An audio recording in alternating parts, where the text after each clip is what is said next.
Direto de Brasília. Oferecimento Sebrae. Empreendedorismo que transforma. Olá, estamos começando mais um Direto de Brasília, que é o jornalismo levado a sério. Bom dia, Câmbio. Bom dia, Voit. E o nosso Direto de Brasília você pode assistir através dos canais do Grupo KTV, pelo nosso site www.diretodebrasilia.com.br e por todas as demais mídias sociais. E agora também no canal 12 da NET. Então vamos esquentando o seu dia, vamos conferir agora como está o tempo aqui em Brasília. O que diz o Instituto Nacional de Meteorologia, o INMET. Tempo bom, mas nublado a parcialmente nublado. Previsão de temperatura mínima foi de 15 graus e a máxima fica em torno dos 28 graus centígrados. A umidade relativa do ar varia de 40% a 95%. Vamos ver então o que circula hoje nas mídias e também nos jornais. Nova operação da Polícia Federal apura desvios de 12 milhões de reais no Ministério do Trabalho. A polícia investiga fraudes na conta salário. O consultor jurídico da pasta foi afastado. Foi o que registrou e registra hoje o Estadão. Moro quer endurecer penas para crimes de corrupção e desvio de dinheiro público. E falando sobre as denúncias que envolvem seu filho Flávio, o presidente eleito Jair Bolsonaro afirmou que todos têm que ser investigados e que, se eles forem culpados, terão que pagar. A polícia está fazendo busca em envolvidos em ameaças contra o presidente Bolsonaro e o vice-general Mourão. Os suspeitos são do Rio de Janeiro. O presidente eleito também deu seguimento às conversas com os partidos políticos. Falando a parlamentares sobre a legislação trabalhista, ele está propondo leis mais flexíveis para as relações de trabalho. Sobre as eleições para as presidências da Câmara e do Senado, voltou a repetir: não vou me envolver. Morreu mais uma vítima do atentado que já havia matado 4 em uma igreja em Campinas, São Paulo. A polícia suspeita que as armas utilizadas pelo atirador foram roubadas. Agora vamos ver como se comportou o mercado financeiro. Dólar e Bovespa operaram em alta ontem. O dólar teve alta de 0,40%, cotado a 3,868. E a Bovespa operou em alta de 0,65%. Agora nós vamos fazer um pequeno intervalo e depois vamos falar sobre segurança, reforma da Previdência e o novo Congresso Nacional. O nosso entrevistado de hoje é o deputado Coronel Tadeu, do PSL de São Paulo. Nós já voltamos.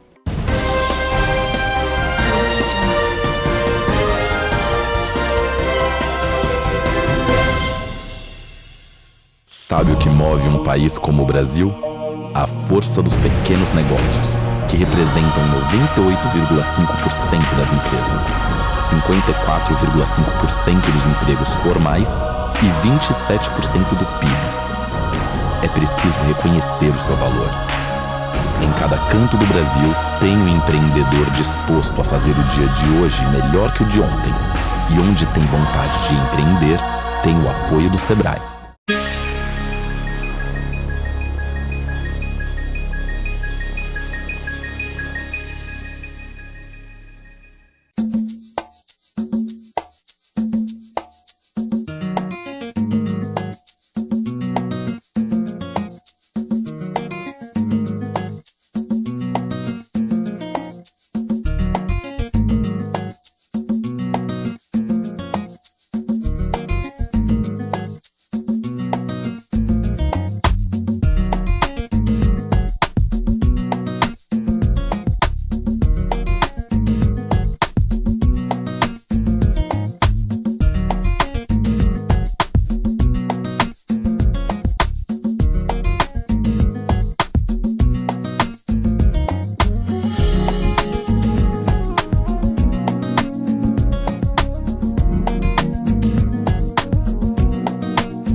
Sabe o que move um país como o Brasil? A força dos pequenos negócios, que representam 98,5% das empresas, 54,5% dos empregos formais e 27% do PIB. É preciso reconhecer o seu valor. Em cada canto do Brasil, tem um empreendedor disposto a fazer o dia de hoje melhor que o de ontem. E onde tem vontade de empreender, tem o apoio do Sebrae.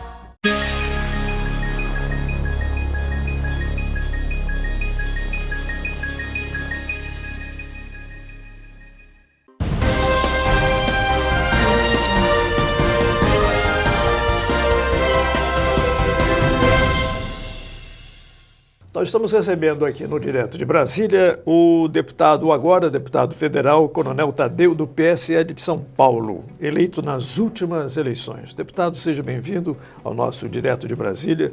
E qual é a sua expectativa em relação ao Congresso? O senhor que está começando, iniciando a sua carreira política agora. Bom, muito bom dia, obrigado a todos pelo convite. É uma expectativa muito grande de iniciar um trabalho que eu ansiava há muito tempo. Eu sempre estive no campo político, mas sempre por trás das cortinas, bastidores. Nos bastidores, e dessa vez a convite do senador Major Olímpio, fui candidato a deputado federal e saí com a vitória.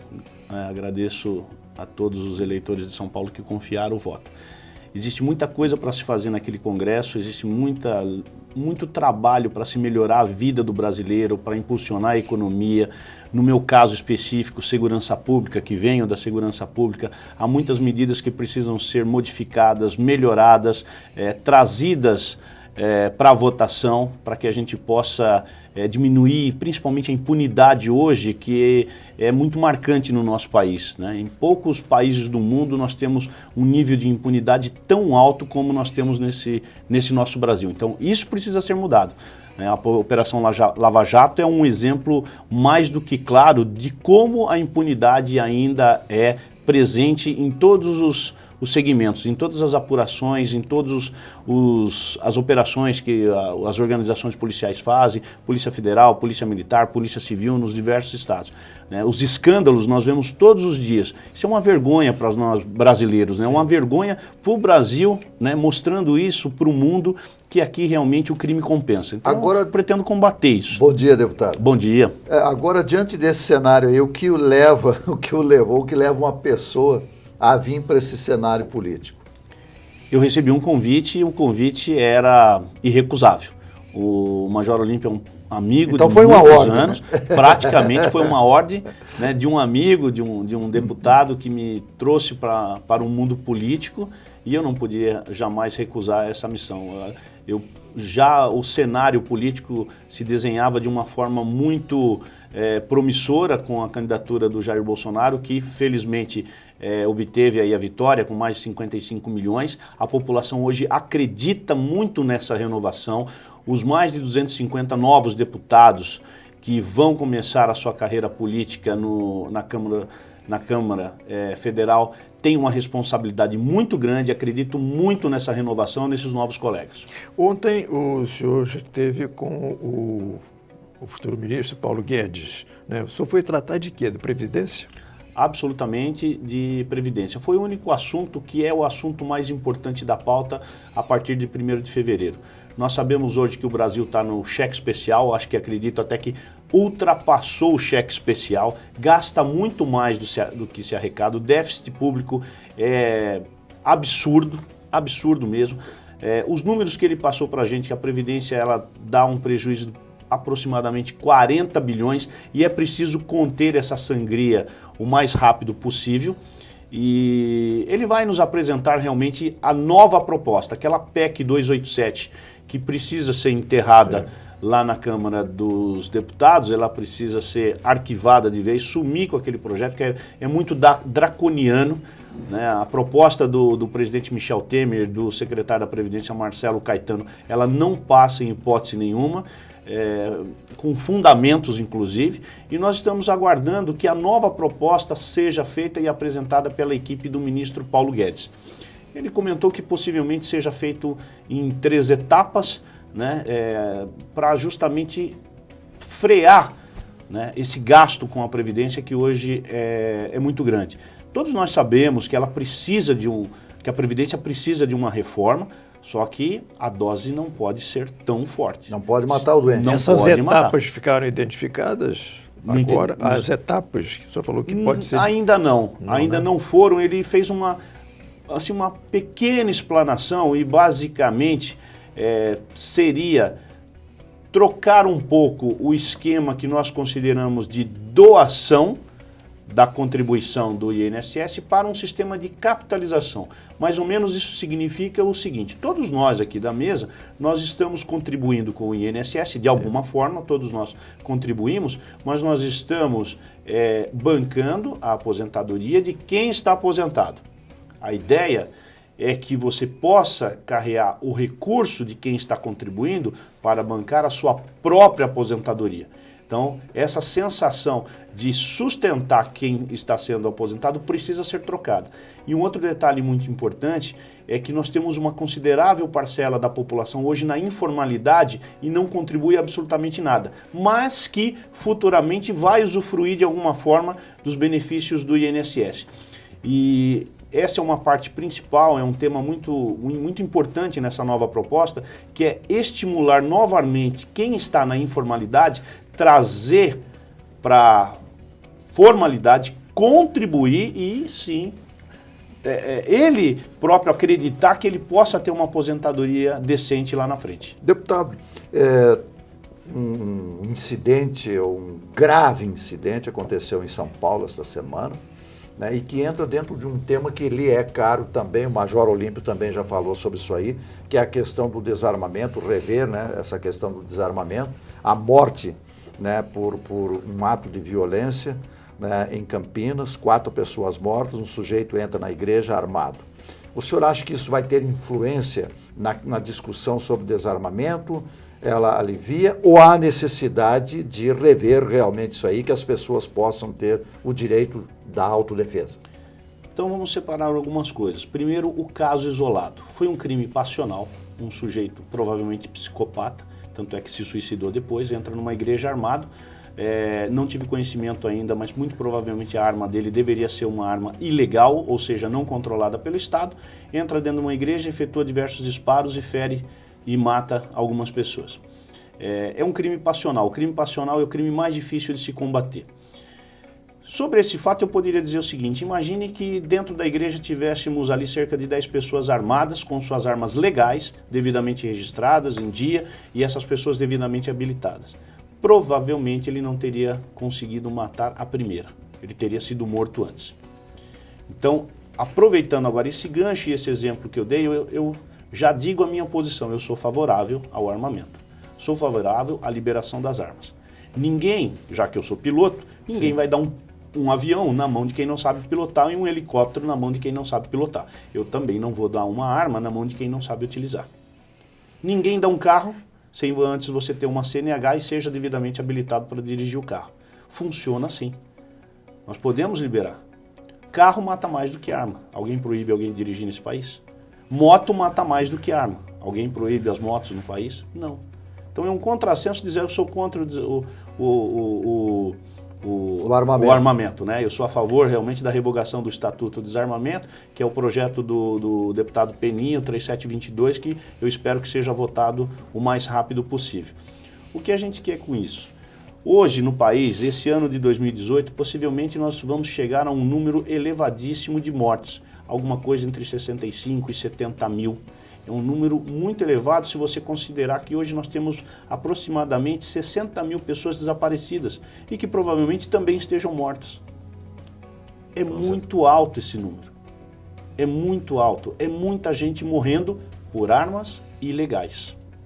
Nenhuma arma legal, controlada pela Polícia Federal, pelo Exército Brasileiro, né, matou essas pessoas. São armas que vieram de diversas formas, caíram na mão do crime organizado, fronteiras abertas, não vigiadas, o tráfico, o comércio ilegal de armas rodando a solto dentro do nosso país. As armas chegam nos morros, chegam nas comunidades, chegam na mão do crime organizado. Né? Recentemente nós tivemos aí uma revelação de um plano enorme para resgatar 14 membros do PCC de uma penitenciária no estado de São Paulo. na cidade de Presidente Venceslau. Está aí na imprensa para todo mundo ver. Como é que o crime consegue chegar tão fácil a esse tipo de situação e esse tipo de planejamento, de que o resgate envolveria helicópteros, envolveria metralhadoras .40, ou seja, armamento pesado. Como é que chega? Existe uma fragilidade muito grande. Todo mundo fala, pô, mas você quer armar, você quer incitar mais a violência? Eu falei assim, não, eu não quero incitar. Eu não quero mais é deixar a população à mercê dos bandidos, porque o bandido hoje ele tem uma certeza. Em qualquer carro que ele chegar, ele vai conseguir obter sucesso no roubo. Tá certo. Olha, deputado Coronel Tadeu, foi uma alegria recebê-lo aqui no Direto de Brasília. Muito obrigado. Não, e queremos já deixar aqui pautado para o senhor. O senhor tem uma assessoria muito eficiente, né? E vamos entrar em contato, vamos tratar desses assuntos, porque são assuntos candentes e que vão pautar a sua atuação estreando no Congresso Nacional. Muito obrigado pela sua presença aqui. Muito obrigado, obrigado a todos. E a você que está nos acompanhando, daqui um pouquinho tem mais Direto de Brasília.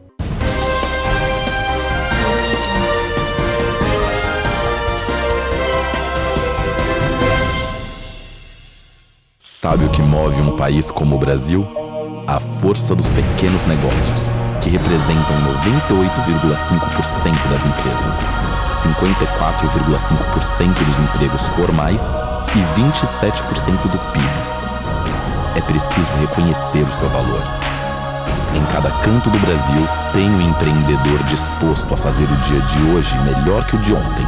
E onde tem vontade de empreender, tem o apoio do Sebrae.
Sabe o que move um país como o Brasil? A força dos pequenos negócios, que representam 98,5% das empresas, 54,5% dos empregos formais e 27% do PIB. É preciso reconhecer o seu valor. Em cada canto do Brasil, tem um empreendedor disposto a fazer o dia de hoje melhor que o de ontem. E onde tem vontade de empreender, tem o apoio do Sebrae.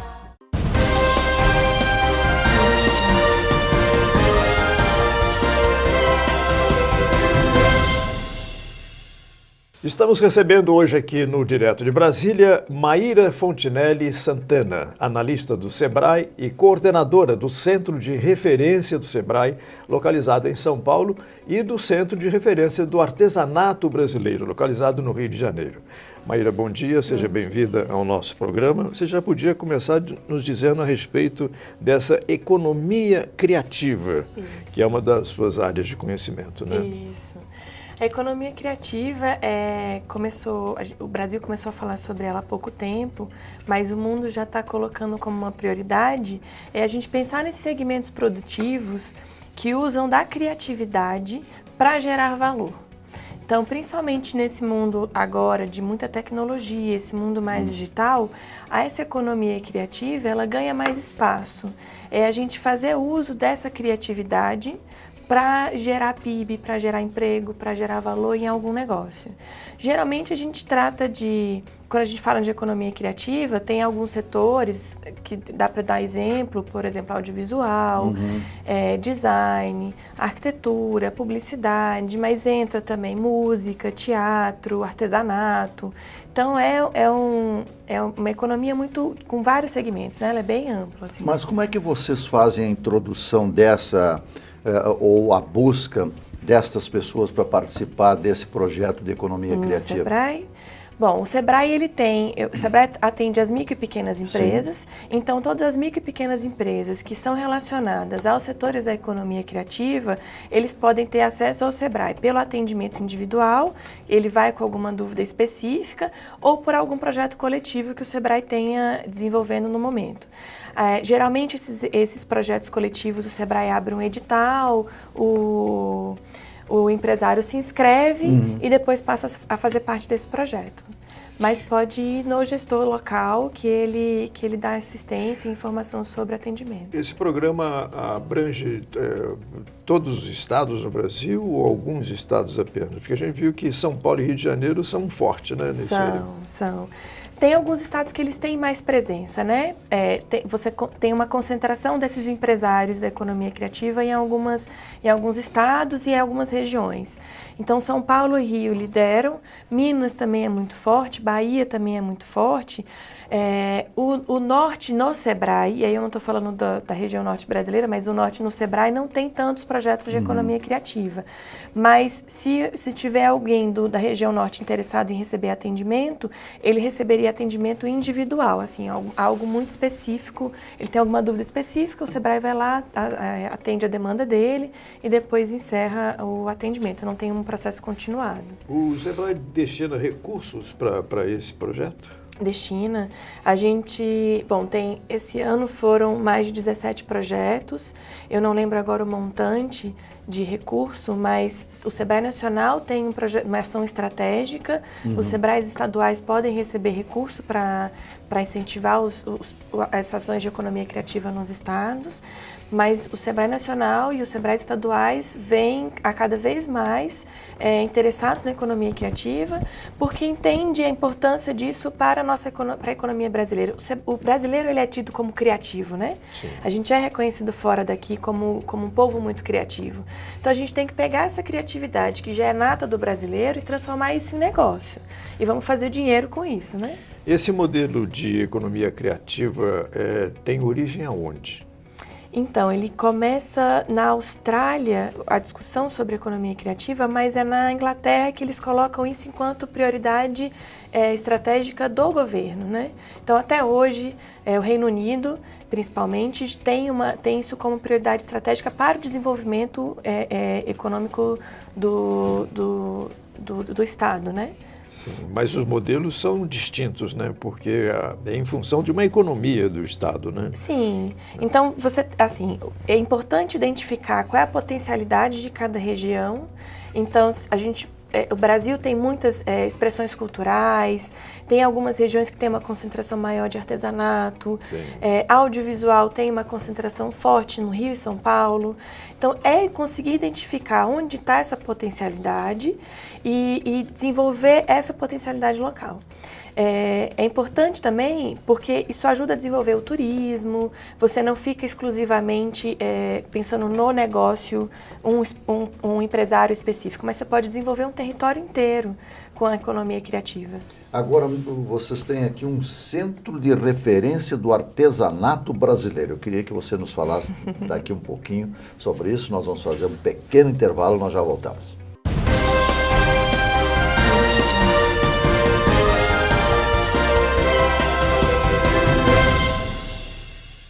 Sabe o que move um país como o Brasil? A força dos pequenos negócios, que representam 98,5% das empresas, 54,5% dos empregos formais e 27% do PIB. É preciso reconhecer o seu valor. Em cada canto do Brasil, tem um empreendedor disposto a fazer o dia de hoje melhor que o de ontem. E onde tem vontade de empreender, tem o apoio do Sebrae.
Sabe o que move um país como o Brasil?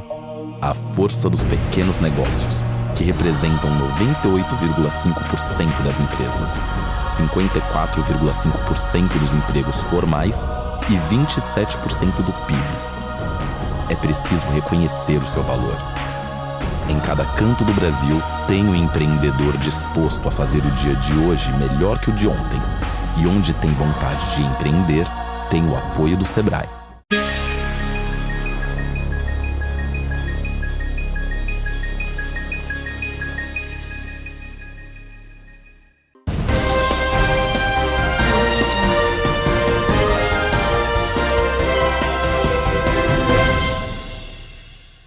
Estamos recebendo aqui no Direto de Brasília, Maíra Fontinelli Santana, do Sebrae Nacional. Maíra, o que significa esse centro de referência do Sebrae? Nós temos, inclusive, alguns levantamentos da Firjan, né, da Federação das Indústrias, a respeito. Em seguida, eu gostaria até de que você nos falasse um pouco a respeito disso. Mas o que é o centro? Então, o Sebrae tem 2 centros de referência. Na verdade, o Sebrae tem 4 centros de referência, mas 2 são específicos de economia criativa. A gente tem um centro no Rio de Janeiro, que foi inaugurado em 2016, que é o Centro do Sebrae de Referência do Artesanato Brasileiro, o CRAB. Fica na Praça Tiradentes, no Rio. E em São Paulo, a gente tem o Centro Nacional de Referência em Empreendedorismo, Tecnologia e Economia Criativa. Então, o CRAB ele surgiu pensando na potencialidade brasileira com a produção artesanal. O artesanato está em mais de 70% dos municípios brasileiros e a gente precisa mostrar para a população brasileira, inclusive, qual é esse artesanato.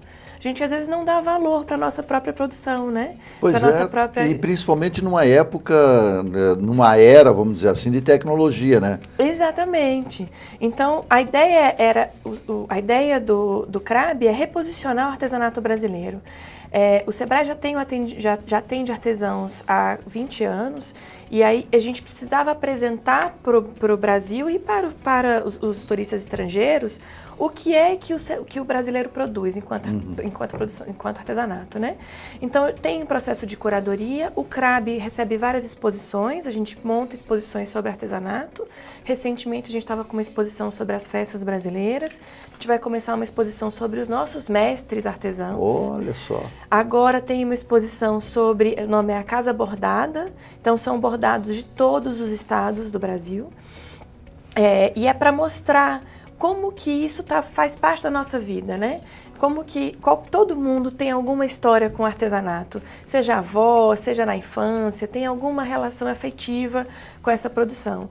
E o CRAB também tem produção de conhecimento, a gente faz muitos estudos, pesquisas e oficinas sobre artesanato.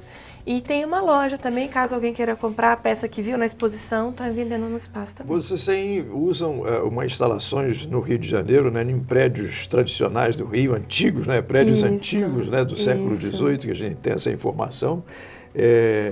E, inclusive, isso pode fazer parte do turismo, né, no Rio de Janeiro. Né? Fica no centro da cidade, né? Com certeza. Na Praça Tiradentes. Na Praça Tiradentes, são 3 prédios que o Sebrae restaurou, são prédios históricos. Um deles é o Solar Visconde do Rio Seco. Esse prédio tem 4 estátuas de terracota, então ele é tombado a nível municipal, estadual e federal. E é interessante porque foram as primeiras estátuas de terracota a chegarem no Brasil. Então tem uma conexão com o artesanato também, né? Agora, como as pessoas, como um empreendedor ou um curioso que nem eu, faz para chegar a participar, a expor o seu trabalho? O que ele deve fazer, como é que ele deve proceder? Tá. No CRAB, as exposições, o Sebrae faz uma contratação de uma curadoria, a gente define um tema, o curador tem autonomia para selecionar os artesãos. E aí não precisa ser artesão exclusivo atendido pelo Sebrae. Já teve casos de estarem expondo artesãos que nunca passaram pelo atendimento do Sebrae. Mas é importante ele ter uma boa qualidade de produto, ele tá com uma produção em dia, ele fazer divulgação da produção dele, porque assim a gente começa a conhecer esses artesãos brasileiros. E se ele tiver contato com conexão com o tema que está na exposição, ele pode entrar também por esse caminho. Assim. Tá certo, então. Maíra Fontinelli Santana, muito obrigado pela sua presença aqui. Obrigada pelo convite. O convite já está renovado. Você tem que voltar para a gente detalhar mais ainda essa ação que o Sebrae faz e que acaba ajudando muito a economia brasileira, e é isso que a gente precisa, geração de emprego. Né? Claro, sem dúvida. Então tá bom. Muito obrigado, Maíra, mais uma vez. E a você que nos acompanhou também, um bom dia de trabalho e até o próximo Direto de Brasília.